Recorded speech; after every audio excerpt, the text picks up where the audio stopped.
Rekan-rekan guruku, kita layaknya petani yang menyemai dan merawat benih hingga panen nanti. Hey, rekan-rekan guruku, urut bagaikan benih yang kita tuntut laku dan tumbuh kembang kodratnya. Dengan berdiri di depan untuk memberikan teladan, dengan berada di tengah. Bismillahirrahmanirrahim. Assalamualaikum warahmatullahi wabarakatuh. Selamat siang, salam sejahtera untuk kita semua.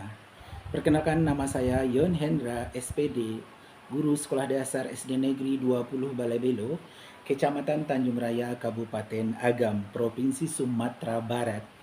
Pada kali ini saya akan mencoba menjabarkan tentang aksi nyata budaya positif pada modul 1.4. Pada dasarnya, pada tugas modul 1.4 aksi nyata guru penggerak angkatan 10 ini, kita diminta untuk mempresentasikan dan mendiskusikannya di sekolah kita bagaimana penerapan budaya positif yang dilaksanakan di sekolah kita masing-masing. Sebelumnya saya minta maaf yang sebesar-besarnya karena di sekolah saya tidak memiliki infokus yang dapat membantu saya untuk mempresentasikannya di muka dan di hadapan kepala sekolah, ibu guru saya, teman-teman saya di SD Negeri 20 Balai Belo. Namun hal tersebut tidak menyurutkan semangat saya untuk memberikan informasi, penjelasan dan berbagi ilmu serta sharing dengan Bapak dan Ibu kepala sekolah saya. Terima kasih. Budaya positif di SD Negeri 20 Balai Belo pada modul 1.4. Yang terhormat Bapak Kepala Sekolah, Bapak Faisal SPD. Selanjutnya yang sama-sama saya hormati adalah Bapak dan Ibu guru hebat di SD Negeri 20 Balai Belo, serta rekan kerja saya yang merupakan CGP Angkatan 7 senior saya, dan juga ada di samping saya senior dan sama-sama bergerak di CGP Angkatan 10.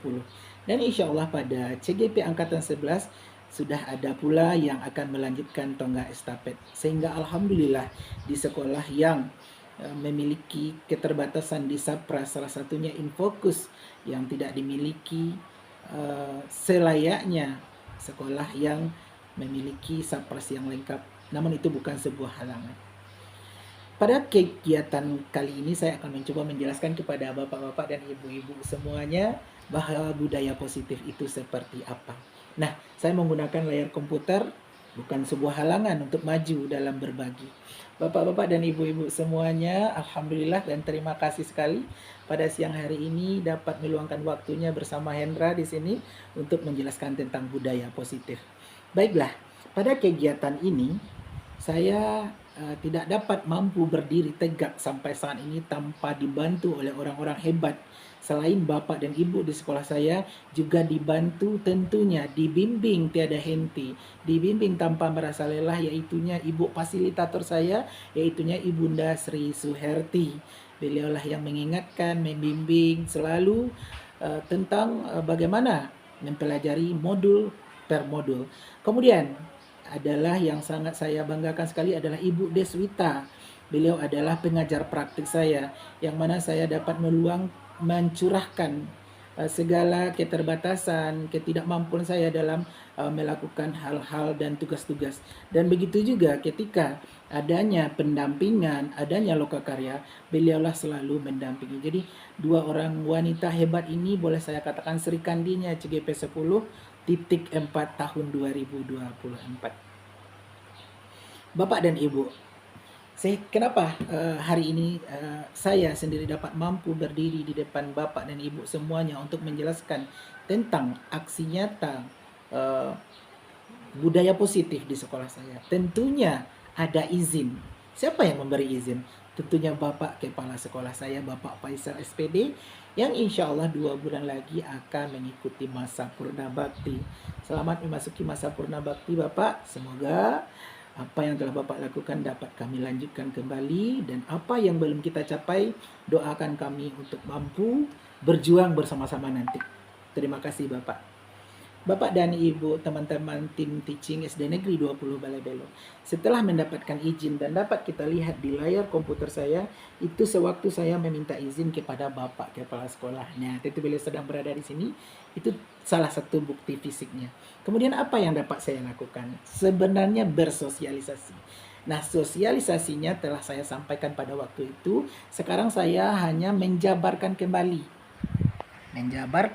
menjelaskan, dan berdiskusi apa itu budaya positif yang saya dapat pada materi modul 1.4 di Gerakan Guru Penggerak Angkatan 10 tahun 2024. Nah, Bapak dan Ibu yang hadir pada saat ini, apa latar belakang sebenarnya budaya positif itu? Latar belakang dari budaya positif itu sendiri adalah dapat saya bacakan bahwa budaya positif adalah nilai-nilai, keyakinan, dan kebiasaan-kebiasaan di sekolah yang berpihak pada murid. Nah, ini kata dasarnya, berpihak pada murid. Hal itu dilakukan agar murid dapat berkembang menjadi pribadi yang kritis, penuh hormat, dan bertanggung jawab. Tentunya ini bermuara pada profil pelajar Pancasila tentunya. Apa itu profil pelajar Pancasila? Yang pertama adalah beriman dan bertakwa kepada Tuhan Yang Maha Esa. Yang kedua adalah selanjutnya adalah berakhlak mulia. Selanjutnya berwawasan global, mandiri, gotong royong, kreatif, dan bernalar kritis.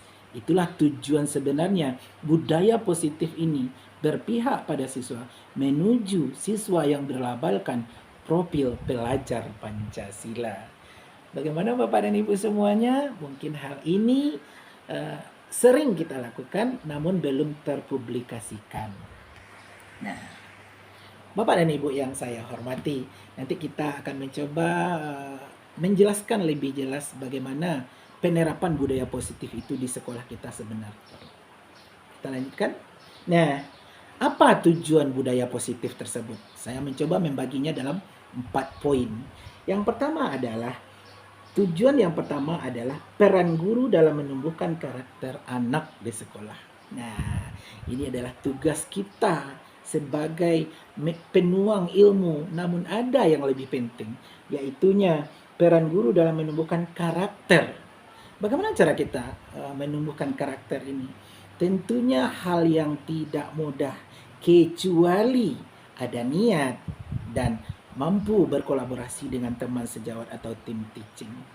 Perlu saya sampaikan bahwa menumbuhkan karakter anak di sekolah, walaupun dari latar belakang keluarga yang berbeda, dengan berbagai macam aspek yang ada di rumah, dengan segala permasalahannya di rumah, kemudian dia datang ke sekolah, kemudian kita sebagai guru menyambut puluhan siswa kita dengan satu tekad menanamkan karakter.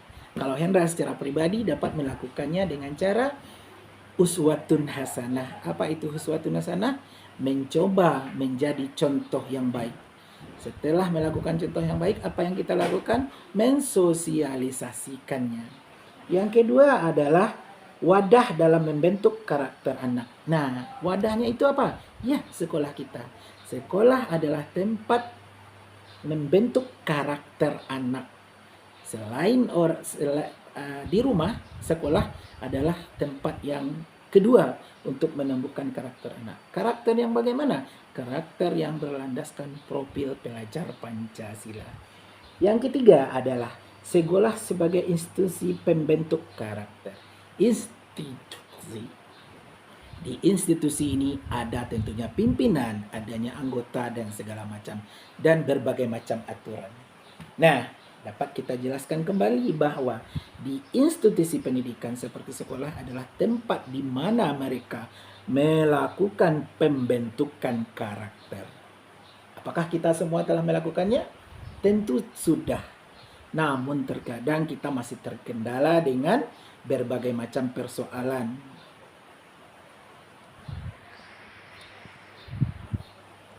Nah, Bapak Kepala Sekolah dan teman-teman semuanya, yang keempat adalah budaya positif yang berpihak pada murid. Nah, ini dia yang kita bahas tadi.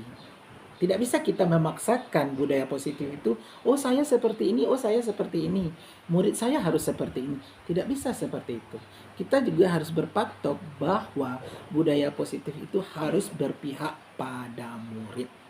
Nah, ini empat tujuannya. Yang pertama adalah menumbuhkan karakter, yang kedua adalah membentuk, yang ketiga adalah sebagai pembentuk di suatu institusi. Yang terakhir adalah berpihak pada murid. Nah, Bapak dan Ibu. Nah, apa tolak ukur kita? Apa tolak ukur kita sehingga budaya positif ini dapat kita terapkan di sekolah kita. Kita tidak perlu muluk-muluk dari hal-hal kecil saja. Nah, apa hal-hal kecil itu? Nanti akan kita coba bahas satu persatu. Nah, Bapak dan Ibu, apa tolak ukur kita untuk menjadikan budaya positif ini terlaksana di sekolah kita? Nah, kalau menurut pendapat saya yang pertama adalah peserta didik langsung terlibat aktif dalam mewujudkan dan menciptakan kesepakatan dan keyakinan kelas. Nah, ini dia. Keyakinan kelas itu apakah kita semua yang ada di sini telah melakukannya? Ya, sebenarnya keyakinan itu sudah kita lakukan namun belum terekspos dan belum menurut jalur sebenarnya. Apa maksudnya belum menurut jalur sebenarnya? Sebenarnya yang dikatakan dengan menciptakan kesepakatan itu adalah, nah ini contohnya. Sebelum belajar, sebelum melakukan sesuatu apapun, baik di sekolah, di rumah, dan segala macamnya, dan yang di sekolah saja kita bahas, bagaimana caranya? Sebelum kita melakukan pembelajaran di pagi hari, nah ini yang harus kita lakukan, menciptakan kesepakatan kelas. Kesepakatan kelas seperti apa yang dimaksud? Nah, kesepakatan kelas yang dimaksud adalah Bapak dan Ibu pada pagi hari bersama-sama dengan peserta didik dalam satu kelas menentukan, menciptakan kesepakatan-kesepakatan yang membuat siswa nyaman. Contoh kecil saja, membuat sebuah kesepakatan. Apa contohnya? Hari ini pelajarannya seperti ini, kita kumpulnya jam berapa, kita pulangnya jam berapa, pembelajarannya seperti apa, maka semuanya itu kita mintakan kepada siswa. Kita mintakan kepada siswa, semuanya berpihak kepada siswa. Kemudian kita telaah bersama-sama, kita pilah berikutnya, kita pilah apa yang telah ada. Dan yang terakhir adalah menyepakatinya, serta berniat melakukan dengan konsekuensi-konsekuensi yang kita buat bersama. Nah itu dia yang dapat kita lakukan. Sehingga ketika siswa membuat konsekuensi-konsekuensi, berarti mereka telah menentukan dan menciptakan kesepakatan. Kesepakatan siapa? Kelas, kita dan siswa, guru dengan siswa. Sehingga hal tersebut mampu menjadi sebuah tolak ukur. Yang kedua Bapak dan Ibu, yang kedua adalah peserta didik dan guru bertekad dan konsisten mewujudkannya. Nah, ini yang penting. Tidak membuat saja, tidak menciptakan saja, tidak mengeluarkan pendapat saja, tidak menempel saja di dinding, melakukan peraturan-peraturan tapi tidak konsekuensi. Berarti ada apa di sana? Adanya reward, adanya hukuman, tantangan dan segala macam nantinya setelah melakukan hal tersebut. Nah, ini penting kita pelajari. Yang ketiga adalah terwujudnya penerapan budaya positif tersebut. Nah, ini dia. Yang pertama tadi adalah menciptakan. Yang kedua konsekuensi. Yang ketiga terwujudnya. Ini adalah hal yang sangat penting yang harus kita lakukan. Maka terwujud. Artinya terwujud. Apa kesepakatan-kesepakatan kita itu? Maka dia akan terwujud. Nah, Bapak dan Ibu, apakah kita sudah berada di posisi yang keberapa? 1, 2, atau 3 sebagai tolak ukur. Mungkin selama ini kita telah melakukannya tapi tidak konsisten.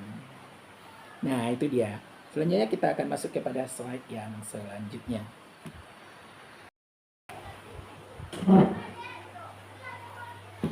Baiklah Bapak dan Ibu, Bapak Kepala Sekolah yang saya hormati, kita lanjutkan kembali diskusi kita. Tadi terpending sedikit karena adanya gangguan. Nah, Bapak dan Ibu, kita kembali menuju kepada budaya positif di sekolah kita.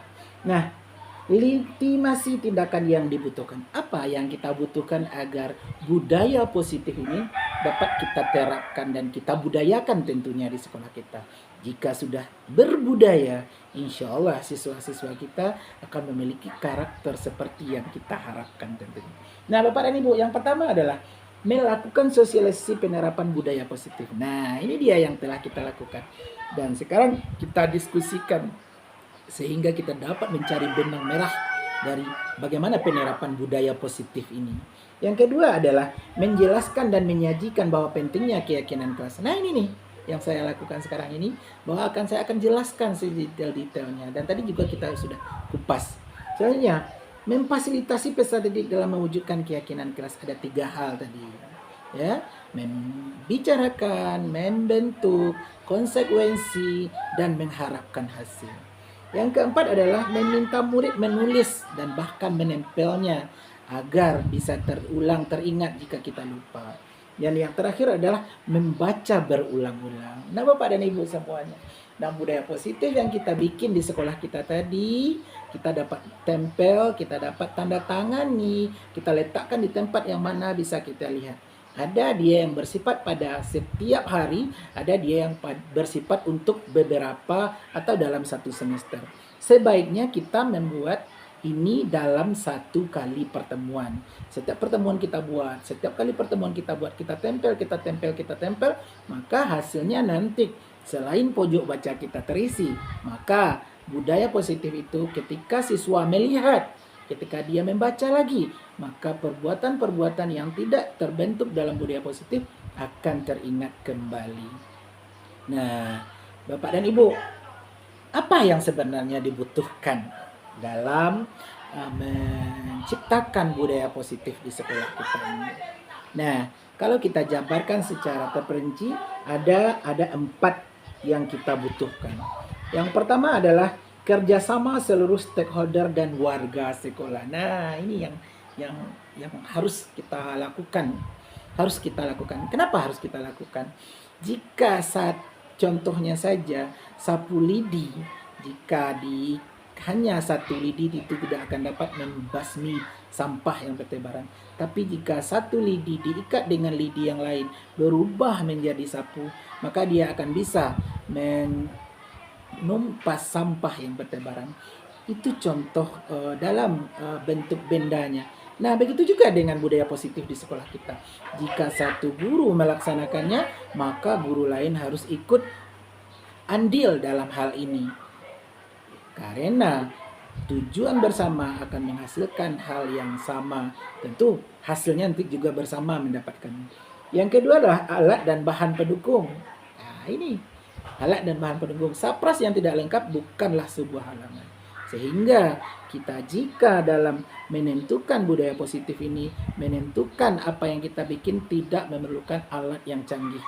Yang intinya adalah kemauan. Nah, maka alat dan bahan itu bisa kita ciptakan sendiri. Ya kan, Bapak dan Ibu semuanya? Nah, kalau hendak sepertinya seperti itu. Ya, jika membuat sebuah keyakinan di kelas, selain keyakinan kelas itu dalam bentuk 1 tahun atau 1 semester, Anda juga melakukannya dalam setiap pagi, walaupun kadang tidak ditulis. Contohnya saja, Bapak, apa yang kita sepakati pada hari ini? Pelajaran kita pada hari ini sebenarnya adalah matematika contohnya. Apa kesepakatan kita? Berapa soal yang akan kita munculkan? Bagaimana trik-triknya? Apakah kita dalam bentuk berkelompok? Yang kedua, nah itu salah satu contohnya. Ya Bu, itu salah satu contohnya. Yang kedua adalah Sapras dan ATK pendukung lainnya. Nah, ini dia yang tadi. Dibutuhkan, namun bukan sebuah prioritas. Yang keempat adalah komitmen. Nah, ini dia komitmen yang harus benar-benar harus ada. Tidak dapat kita sia-siakan. Tidak dapat kita luangkan. Nah, itu dia. Bapak dan Ibu. Ya Bapak, mungkin ada yang perlu kita diskusikan. Ya, kembali lagi Bapak dan Ibu semuanya. Tadi kita break sejenak karena ada tamu pula tadi. Maka kita lanjutkan diskusi kita.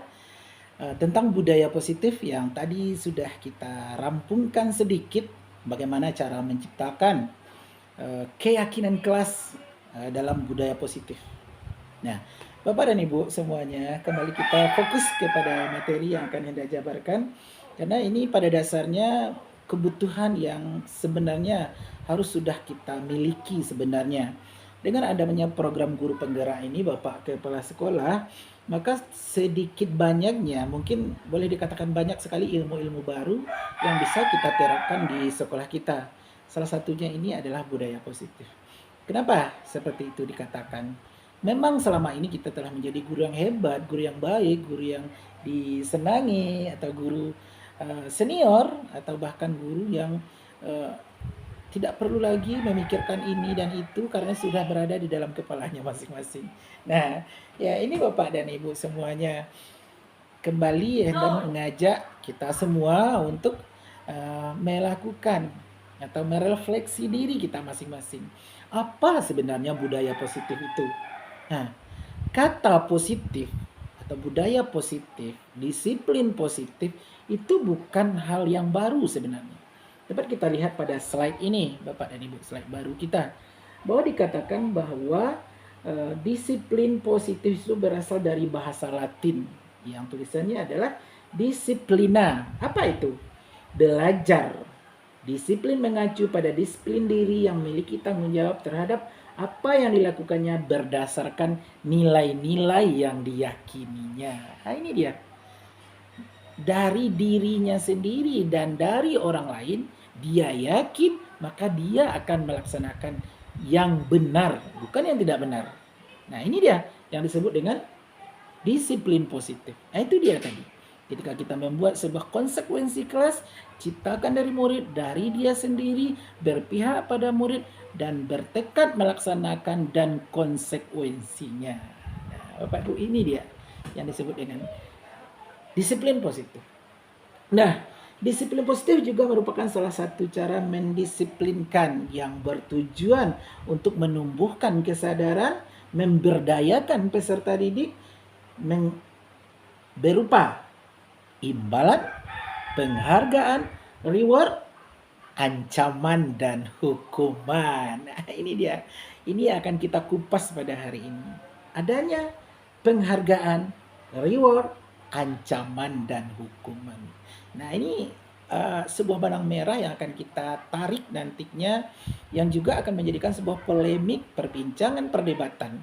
Karena masih menggunakan paradigma lama dalam pembahasan ini, tentu Bapak Ibu akan berpikir, apakah ini disebut hukuman, ancaman, reward, atau sebuah penghargaan? Masuk kemana dia nanti perbuatan atau sikap yang telah Bapak Ibu lakukan? Nah, itu Bapak.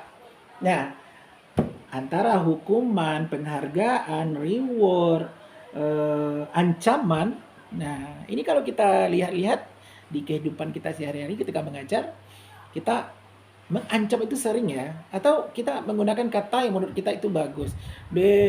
Ibu mana ibu, nggak sayang kayak ibu, nggak sayang kayak apa. Padahal apakah itu benar atau salah? Nah, ini yang akan kita bahas Bapak dan Ibu. Nih, asik sekali ini pembahasannya. Kita lanjutkan sedikit lagi. Sebagai pendidik, tujuan kita adalah, nah apa tujuan kita? Menuntun murid untuk memiliki disiplin diri sehingga mereka berperilaku mengacu pada nilai-nilai kebajikan universal dan memiliki motivasi dari diri sendiri dan dari orang lain. Nah, ini dia. Diri sendirinya, orang lainnya mungkin kita, mungkin orang tua, bahkan lingkungan sekitarnya. Jadi seperti itu Bapak dan Ibu. Kita lanjutkan. Nah, apa nilai-nilai kebajikan yang ada pada budaya positif tersebut? Nah, ini ada 3 bagian. Yang pertama adalah nilai-nilai kebajikan. Nah, kata kebajikan ini lazim kita dengarkan dan mungkin sering kita ucapkan. Apa itu? Sifat positif manusia yang merupakan tujuan yang mulia. Nah, ini dia. Yang kedua adalah nilai disepakati bersama. Nah, ini dia dari tadi kita lakukan, bisa jadi pada setiap awal pertemuan atau di awal sebuah kegiatan. Yang terakhir contohnya adalah pada profil pelajar Pancasila adalah yang enam tadi. Nah, yang enam tadi harus terwujud, atau kalau dalam bahasa Hendranya berlabelkan profil pelajar Pancasila, beriman dan bertakwa, berwawasan global, gotong royong, mandiri, bernalar kritis. Itu harus mencakup ke enamnya. Karena kita ketahui bahwa pendidikan itu dicetuskan oleh seorang bapak hebat, yaitu Bapak Ki Hajar Dewantara. Nah, yang enam ini adalah pencetusnya beliau. Nah, Bapak dan Ibu, itu dia nilai-nilai kebajikan. Yang pertama tadi adalah nilai kebajikan bersifat positif dari manusia, kemudian disepakati bersama, baik dari diri sendiri maupun dari luar, internal dan eksternal. Kemudian terwujud dalam profil pelajar Pancasila. Ini Pak, sebenarnya dalam kurikulum 2013 ini sudah mengacu sebenarnya dan diperkuat pada implementasi kurikulum Merdeka ini. Kita lanjutkan.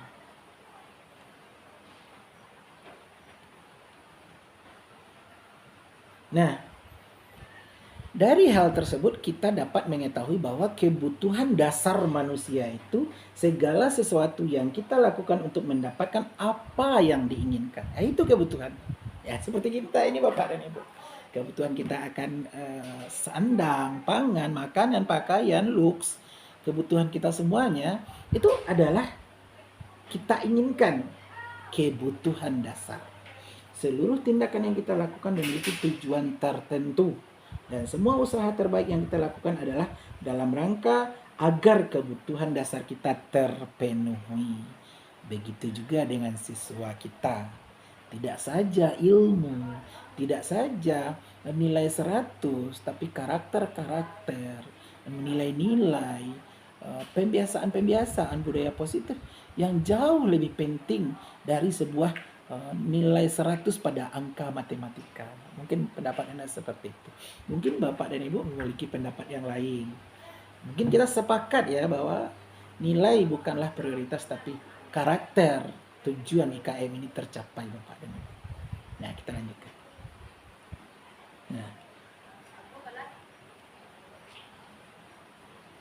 Nah, kebutuhan dasar manusia itu ada 5. Apa sebenarnya yang 5 itu? Apakah makan saja, atau pakaian yang bagus saja, atau perawatan? Nah, bukan. Benernya bukan itu saja. Yang pertama adalah untuk bertahan hidup. Nah, ini yang kita baca tadi. 5 kebutuhan dasar manusia. Yang pertama tadi adalah bertahan hidup.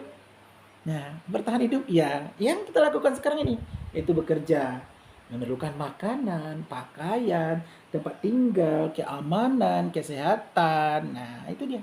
Itu yang pertama, kebutuhan manusia. Yang kedua adalah kasih sayang dan rasa cinta. Anak-anak kasih sayang dari orang tuanya, remaja mungkin jati diri dengan pasangannya, suami istri, sehingga kasih sayang dan rasa cinta itu diterima dan dipedulikan. Berbagi, bekerja sama, menjadi bagian dalam sebuah kelompok. Sedangkan yang ketiga adalah penguasaan. Apa itu penguasaan?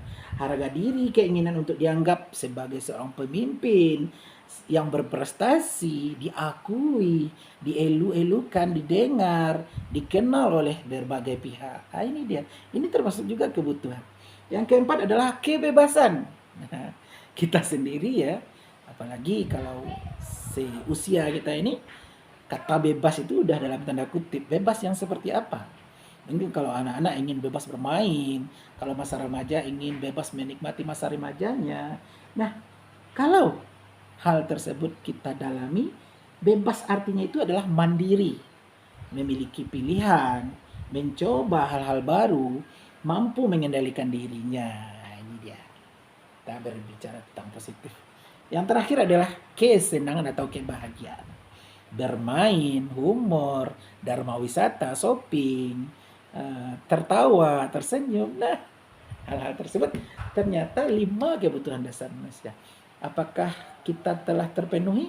Mungkin kalau Hendra boleh berpendapat, Bu, 5 ini kalau kita penuhi, kita kayaknya tidak perlu ke rumah sakit, tidak perlu berobat, tidak perlu ke dokter sekali 1 bulan, tidak perlu dokter pribadi. Asalkan yang 5 ini terpenuhi Bapak. Ya kan Pak? Nah, itu dia. Nah, kita lanjutkan. Kayaknya semakin ke ujung persentase kita ini semakin mengetuk hati kita tentang budaya positif ini. Nah, motivasi perilaku manusia. Kalau tadi 5 kebutuhan, apa yang memotivasinya? Apa yang memotivasi kita agar dapat memenuhi 5 hal tadi? Yang pertama adalah untuk menghindari ketidaknyamanan hukuman. Nah, itu dia. Bagaimana caranya? Bagaimana cara kita menghindari ketidaknyamanan hukuman? Nah, ini bentuknya sepele Bapak dan Ibu. Tapi kalau kita bahas secara detail, ini dia termasuk kepada motivasi eksternal dari luar dirinya. Ditambah dengan imbalan dan penghargaan itu dari luar diri. Itu termasuk dia kepada motivasi nyaman, motivasi jauh dari hukuman, mendapatkan penghargaan, mendapatkan reward. Maka itu salah satu motivasi. Sedangkan dari dalam dirinya sendiri adalah menghargai dirinya sendiri.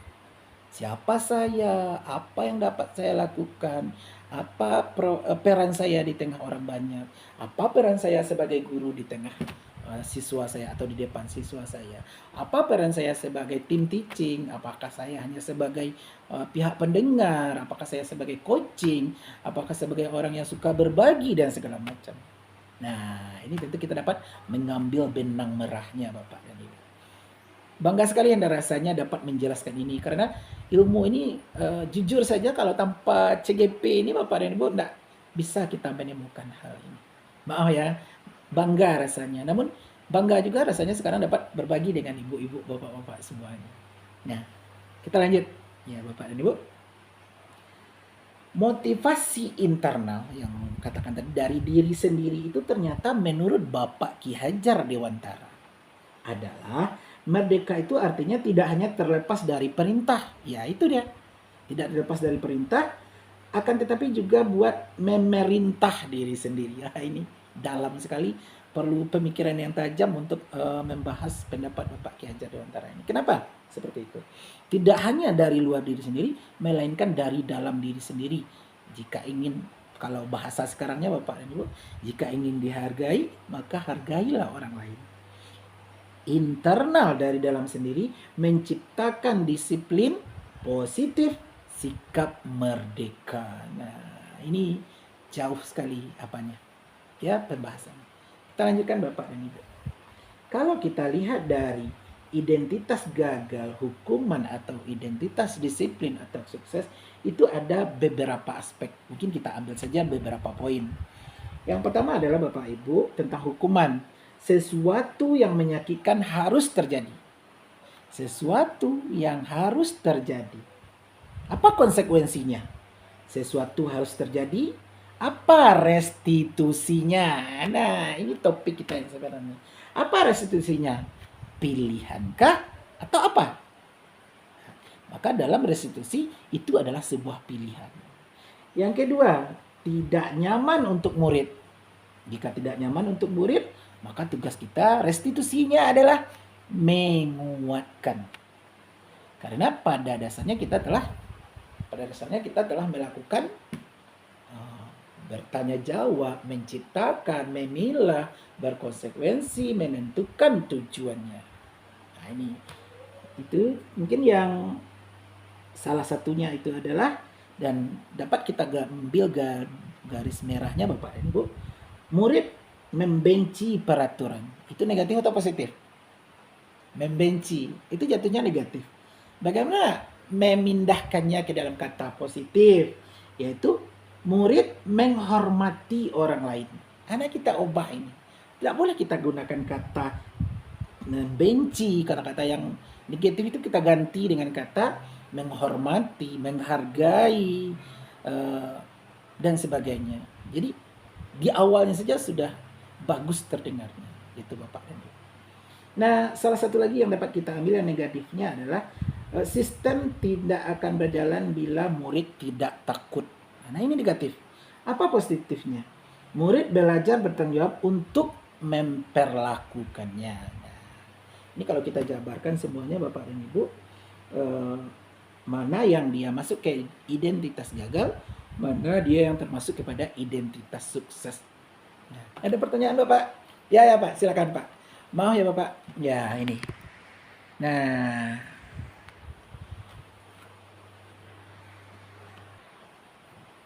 ya. Terima kasih Pak. Ya.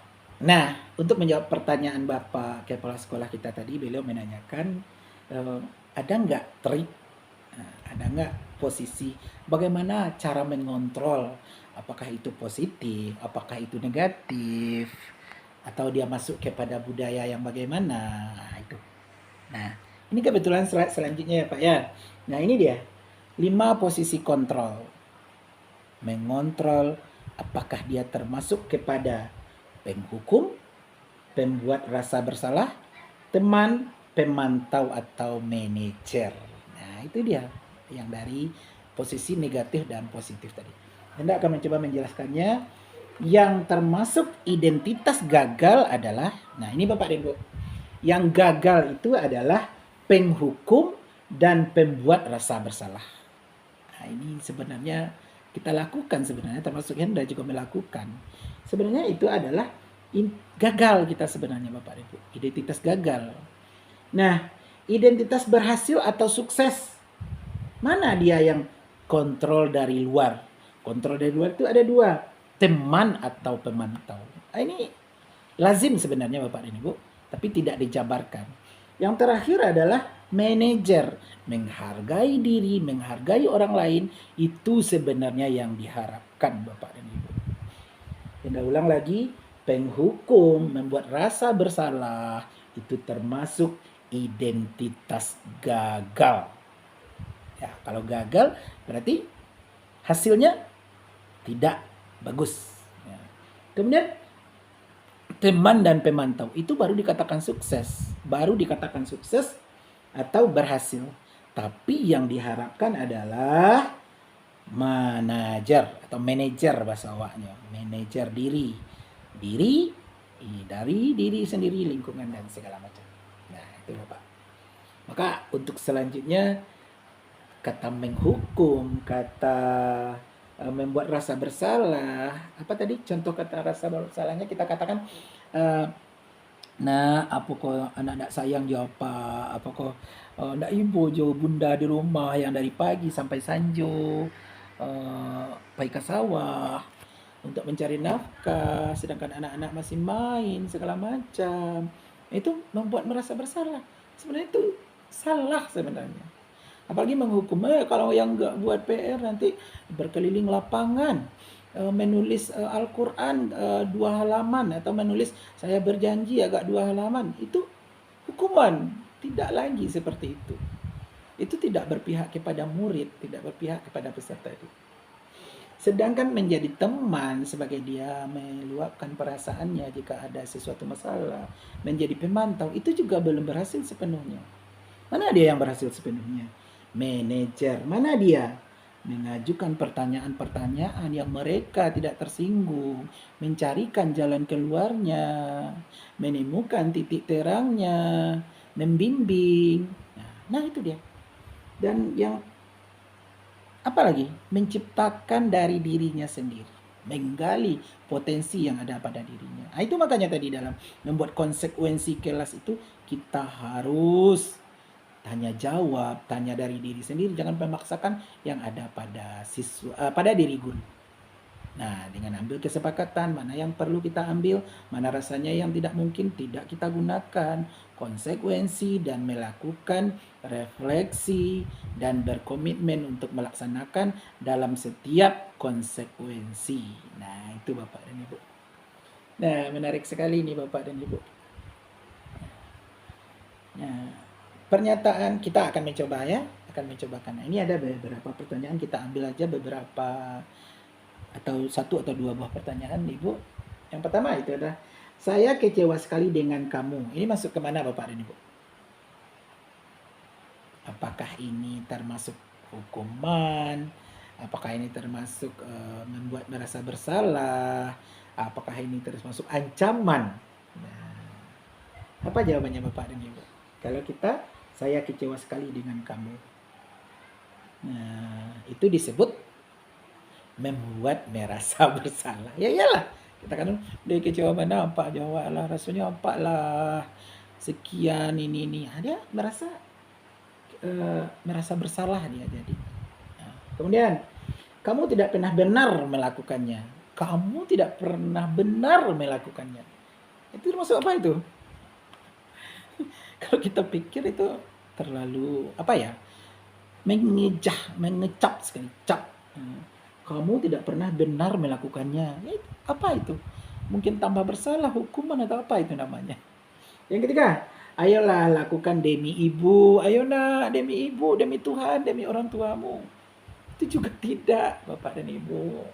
Itu tidak termasuk hal tersebut. Nah ini yang terakhir ini saya ambil. Kamu selalu yang paling terakhir. Nah ini juga, siapa yang mengatakan ini? Apa ini tujuannya? Wah, dek paling terakhir saya. Kenapa yang paling terakhir aja terus menerus? Kenapa? Ayo ceritakan sama ibu. Ini salah Bapak dan Ibu. Jadi, nah ini dia.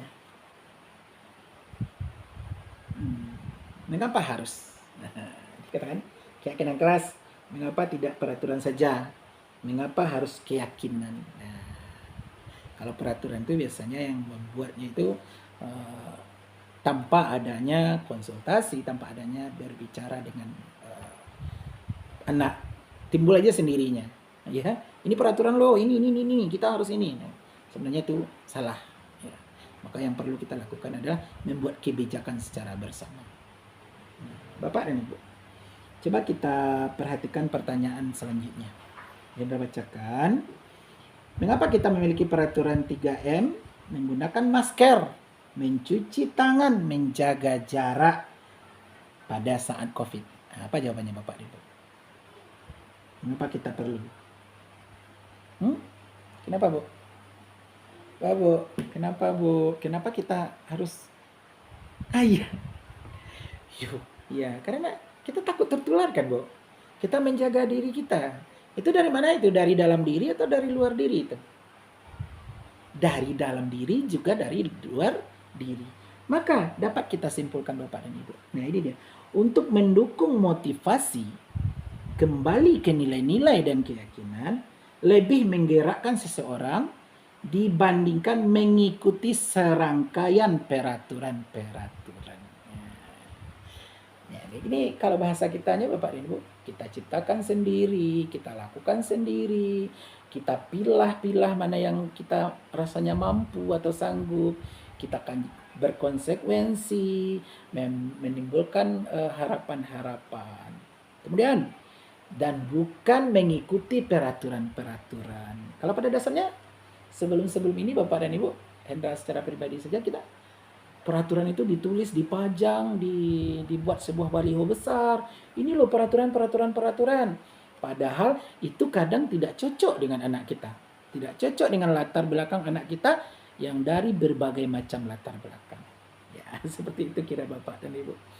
Mungkin dapat Anda simpulkan ya Bapak dan Ibu. Marilah kita melakukan konsekuensi keyakinan secara bersama, bukan aturan.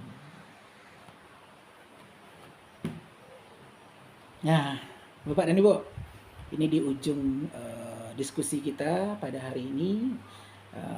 Berterima kasih sekali Anda rasanya kita dapat mengambil benang merahnya. Mana dia yang termasuk kepada peraturan, hukuman, ancaman dan segala macam. Kita ubah sedikit-sedikit mindset kita. Nah, ini kita lihat Bapak dan Ibu. Yang manakah yang merupakan keyakinan kelas? Keyakinankah atau hukumankah atau peraturan? Datang tepat waktu mengucapkan salam. Itu masuk ke mana Bapak dan Ibu? Peraturankah atau keyakinan kelas? Atau kesepakatan kelas? Dia ini sama ini kesepakatan kedua. Nah itu dari pembahasan kita tadi dapat kita ambil benang merahnya Bapak dan Ibu. Iya, itu aturan Bapak dan Ibu, bukan kesepakatan. Itu aturan.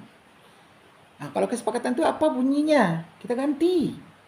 Jangan datang tepat waktu mengucapkan salam. Kita ganti.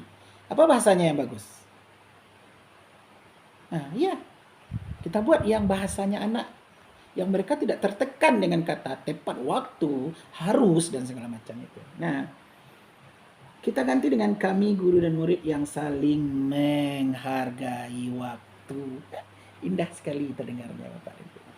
Kita dan murid adalah orang yang menghargai waktu.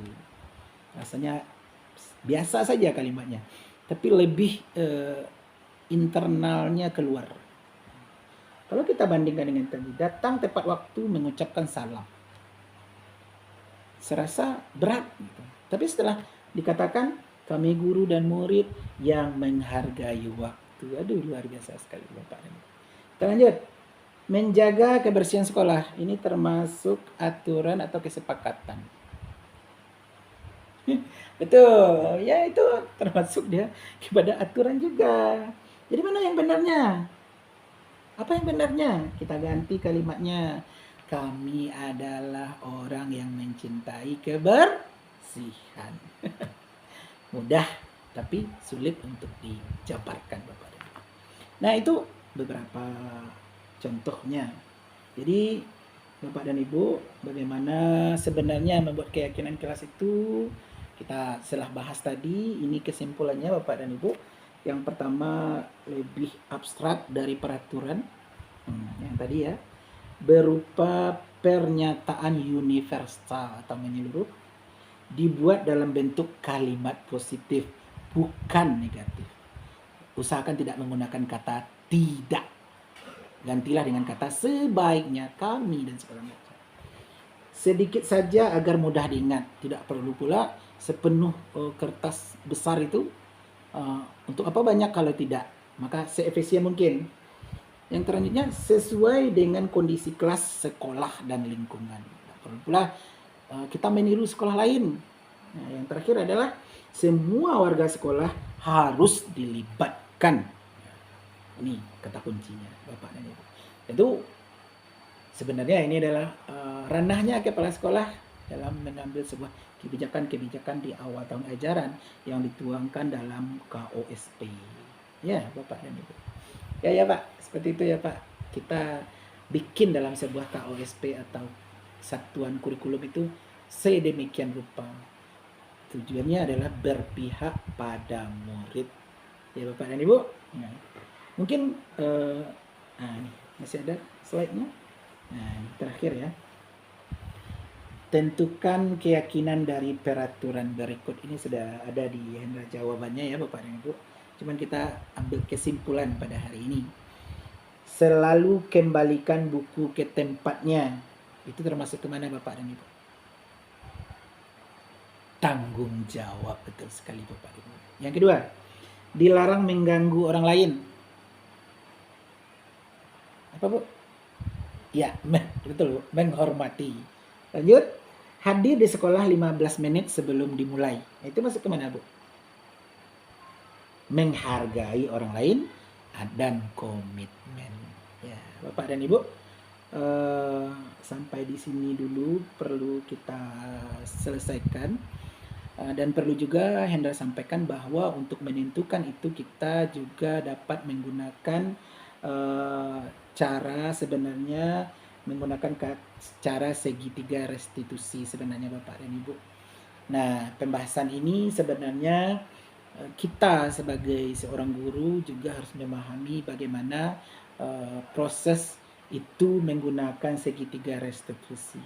Secara simpel saja Anda sampaikan bahwa segitiga restitusi adalah suatu proses dialog, kemudian dijalankan dan menghasilkan. Maka kegiatan kita yang dari awal tadi pembahasannya itu dituang dalam sebuah apa ini namanya, sebuah judul atau sebuah ini seperti ini disebut dengan segitiga restitusi. Nah, itu dia. Nah, dia terbagi 3 itu Bapak dan Ibu. Yang pertama adalah, nah ini dia.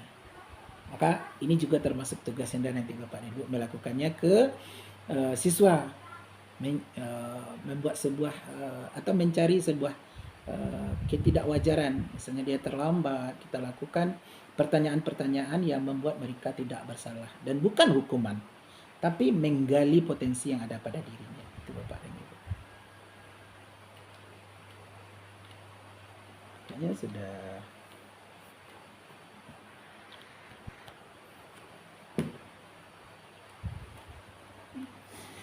Alhamdulillah Bapak dan Ibu, sampailah kita di ujung kolaborasi kita pada siang hari ini. Anda berharap ilmu yang kita bagi tadi membuat sebuah kesepakatan kelas dengan menggunakan segitiga restitusi pada ujung pembicaraan kita tadi. Maka Hendra secara pribadi mohon maaf yang sebesar-besarnya jika apa yang disampaikan tadi tidak berkenan atau tidak pada jalurnya, dan sebenarnya kebenaran itu datangnya dari pembahasan, kesalahan itu datangnya dari Hendra sendiri, Bapak dan Ibu. Terima kasih sekali Bapak dan Ibu telah memberikan waktu ruang yang sebesar-besarnya sehingga pada siang hari ini Hendra dapat melaksanakan tugas aksi nyata modul 1.4 tentang budaya positif. Di tengah-tengah keterbatasan kita semua, Hendra yakin budaya positif ini dapat kita lakukan dan kita terapkan di sekolah kita. Demikian saja Bapak dan Ibu, terima kasih, perbanyak maaf. Ilahi fisabilil haq, fastabiqul khairat. Hendra, Yon Hendra, CGP 10 tahun 2024 bertekad ingin memajukan sekolah dengan menggunakan dan melaksanakan budaya-budaya positif. Terima kasih. Assalamualaikum warahmatullahi wabarakatuh.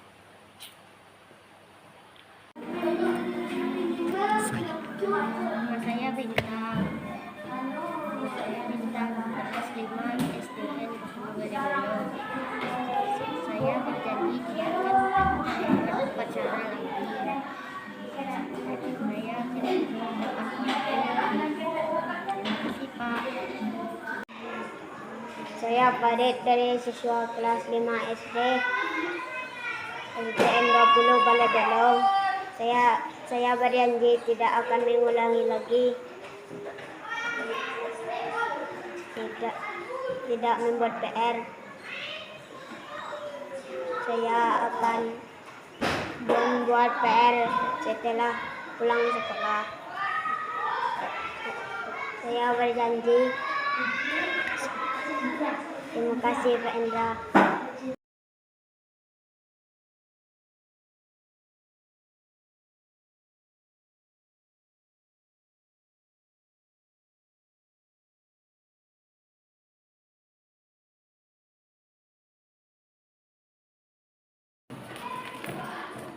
Pada siang hari ini saya akan mencoba mewawancarai siswa saya pada kegiatan modul 1.4 budaya positif menggunakan dan membahas kasus 2 karena tidak membuat PR dengan menggunakan metode segitiga restitusi. Selamat siang Farid. Farid tahu enggak kenapa dipanggil hari ini? Enggak tahu. Tadi pagi Farid tidak membuat PR, benar atau tidak? Benar. Kenapa? Main. Disengaja atau tidak disengaja? Tidak disengaja. Alasannya selain bermain apa? Lupa. Apakah Farid tahu tentang peraturan sekolah kita? Tahu. Bagaimana kalau tidak membuat PR? Dihukum. Sekarang Farid sudah tahu kesalahannya. Apa yang akan Farid lakukan lagi agar ini tidak terulang?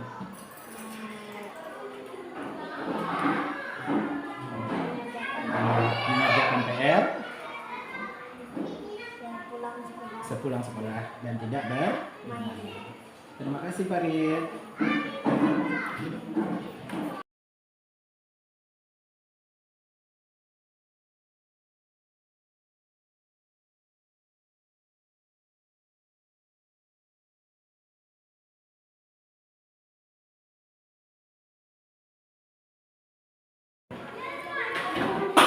Selamat siang, hari ini saya akan mewawancarai siswa saya pada kasus 1 siswa yang datang terlambat ke sekolah.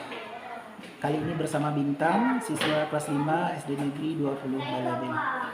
Selamat siang Bintang. Selamat siang. Tahu nggak Bintang kenapa dipanggil?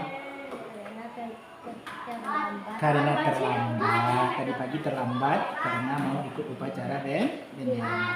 Kenapa Bintang terlambat? Karena terlambat tidur. Apakah disengaja atau tidak? Tidak sengaja. Tidak disengaja, Masya Allah. Apakah Bintang tahu peraturan di sekolah? Tahu. Kalau kita terlambat bagaimana? Tidak sanksi. Kena sanksi. Jadi kita kalau mendapat masalah harus kena sanksi. Ya. Nah, apa yang akan Bintang lakukan lagi agar tidak terlambat? Tidur tepat waktu. Tidur tepat waktu. Terima kasih Bintang.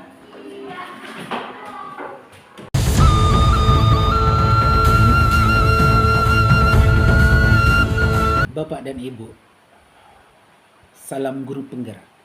Saya Yon Hendra, CGP 10 angkatan tahun 2024. Dengan telah melakukan aksi nyata dengan menggunakan pendalaman kasus pada segitiga restitusi serta telah melakukan kolaborasi dengan melakukan diskusi aksi nyata dengan kepala sekolah, bapak dan ibu guru yang ada di SD Negeri 20 Balai Belo. Saya berkomitmen bahwa dengan melakukan budaya positif, dengan melakukan tahap-tahap pada pada penanganan kasus dengan menggunakan segitiga restitusi. Pengalaman saya telah saya jabarkan pada video sebelumnya. Jadi dengan melaksanakan kegiatan menggunakan segitiga restitusi ini, saya yakin dan percaya bahwa kesalahan, kekilafan yang dilakukan oleh siswa dapat kita ukur, dapat kita tanyai, dapat kita lakukan dengan 3 hal. Yang pertama adalah setiap orang pasti pernah melakukan kesalahan. Ini yang perlu kita pahami. Kemudian dengan hal tersebut kita lakukan cara yang lebih efektif agar anak tersebut mengakui kesalahannya. Yang selanjutnya adalah tentu punya alasan. Nah, dan tadi pada video tadi juga setelah dijabarkan bahwa anak memiliki alasan. Kenapa kita selalu mengejar? Kenapa kita selalu mendiktator mereka? Oh, ini kamu salah. Oh, ini kamu tidak benar. Aturan-aturan kita seperti ini. Namun tanpa kita sadari mereka datang terlambat, mereka tidak membuat PR dengan 2 kasus yang saya jabarkan pada video sebelumnya. Itu barang tentu dengan cara menanyakan, dengan melakukan praktek aksi nyata segitiga restitusi dapat kita ambil kesimpulan. Nah, kemudian nilai-nilai apa yang dapat dari hal tersebut? Dengan menanyakan, dengan melakukan, dengan bertanya jawab, dengan memanggil tanpa mereka merasa bersalah, tapi mereka sendiri yang mengakui kesalahan mereka. Itu bukanlah hal yang mudah, sehingga hal tersebut dapat kita praktekkan dalam aksi nyata. Nah, sangat luar biasa sekali Bapak dan Ibu, dengan adanya budaya positif ini kita mampu mengekspor diri anak yang tadinya mereka takut untuk datang terlambat, sekarang mereka mengakui dengan adanya perlakuan yang dilakukan oleh seorang guru kepada mereka seperti ini, mereka yakin dan percaya besok mereka tidak melakukan hal lagi. Nah, ini sudah saya rasakan Bapak dan Ibu, dan sudah saya jabarkan dalam aksi nyata tersebut. Luar biasa sekali. Nah, sekarang saya berbagi praktek baik dengan Bapak dan Ibu, tentunya semuanya yang menyaksikan video saya ini. Saya yakin dan percaya jika itu telah dimulai dari diri kita sendiri, menjadi contoh yang baik, guru yang baik, uswatun hasanah, mensosialisasikan, melakukan kerjasama, tiada batas, tiada kata lelah, maka yakin dan percaya bahwa pendidikan yang berkarakter, yang berlabelkan profil pelajar Pancasila itu akan terwujud dengan sebenar-benarnya, sebaik-baiknya. Tapi tentunya akan memiliki tanggapannya beragam dari stakeholder yang ada. Nah, biasa tinggal di lingkungan masyarakat sosial itu banyak sekali dampak negatif dan positifnya. Kita jadikan saja itu sebagai sebuah batu loncatan atau sebagai introspeksi diri bagi kita. Kenapa itu bisa terjadi? Nah, kembali kepada diri kita. Apakah kita akan berhenti dengan ketidakbenaran? Apakah kita akan lanjut dengan kebenaran-kebenaran yang kita dapat dari berbagai ilmu? Salah satunya adalah guru penggerak ini Bapak dan Ibu. Saya yakin sekali dengan kegiatan budaya positif yang kita paparkan dan kita sebar dengan berbagai media ini seperti YouTube, PMM dan segala macamnya, dan memerlukan umpan balik, saya yakin dan percaya ke depannya paradigma akan berubah. Budaya positif akan terlanjur dikenang, diingat, dilakukan, dan mengambil hasilnya. Tidak sekarang, mungkin bisa sebulan, setahun, bahkan puluhan tahun nanti. Budaya positif yang kita terapkan kepada siswa kita diterapkan lagi kepada orang lain. Tidak instan, tidak mudah, tidak cepat, namun membutuhkan proses yang lama. Berbuat saja kita dahulu, nanti hasilnya. Tugas kita tidak hanya memberikan ilmu pendidikan, tetapi menularkan kebaikan dan budaya positif tentunya. Terima kasih Bapak Ibu, senang sekali Anda berbagi. Salam guru penggerak, majulah pendidikan Indonesia.